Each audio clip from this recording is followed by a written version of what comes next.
معزز سامعین اکرام، السلام علیکم ورحمۃ اللہ۔ اعوذ باللہ من الشیطان الرجیم، بسم اللہ الرحمن الرحیم۔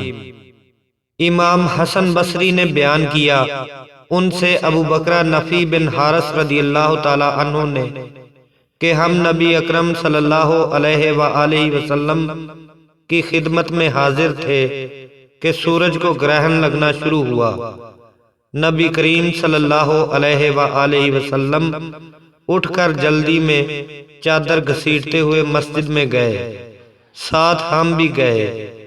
آپ صلی اللہ علیہ وآلہ وسلم نے ہمیں 2 رکعت نماز پڑھائی تاکہ سورج صاف ہو گیا۔ پھر آپ صلی اللہ علیہ وآلہ وسلم نے فرمایا کہ سورج اور چاند میں گرہن کسی کی موت و ہلاکت سے نہیں لگتا، لیکن جب تم گرہن دیکھو تو اس وقت نماز پڑھو اور دعا کرتے رہو جب تک گرہن کھل نہ جائے۔ صحیح بخاری حدیث نمبر 1040۔ اعوذ باللہ من الشیطان الرجیم، بسم اللہ الرحمن الرحیم۔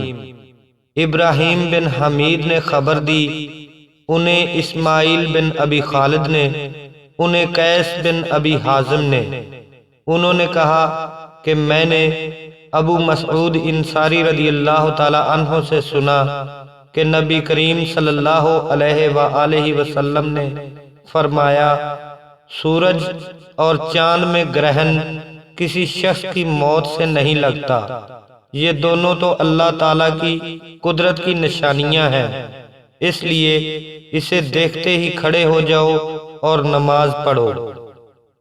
صحیح بخاری حدیث نمبر 1040۔ اعوذ باللہ من الشیطان الرجیم، بسم اللہ الرحمن الرحیم۔ زیاد بن علاقہ نے بیان کیا، ان سے مغیرہ بن شعبہ رضی اللہ تعالی عنہ نے کہ رسول اللہ صلی اللہ علیہ وآلہ وسلم کے زمانہ میں سورج گرہن اس دن لگا جس دن آپ صلی اللہ علیہ وآلہ وسلم کے صاحبزادے ابراہیم رضی اللہ تعالی عنہ کا انتقال ہوا۔ بعض لوگ کہنے لگے کہ گرہن ابراہیم رضی اللہ تعالی عنہ کی وفات کی وجہ سے لگا ہے، اس لیے رسول اللہ صلی اللہ علیہ وآلہ وسلم نے فرمایا کہ گرہن کسی کی موت و حیات سے نہیں لگتا، البتہ تم جب اسے دیکھو نماز پڑھا کرو اور دعا کیا کرو۔ صحیح بخاری حدیث نمبر 1043۔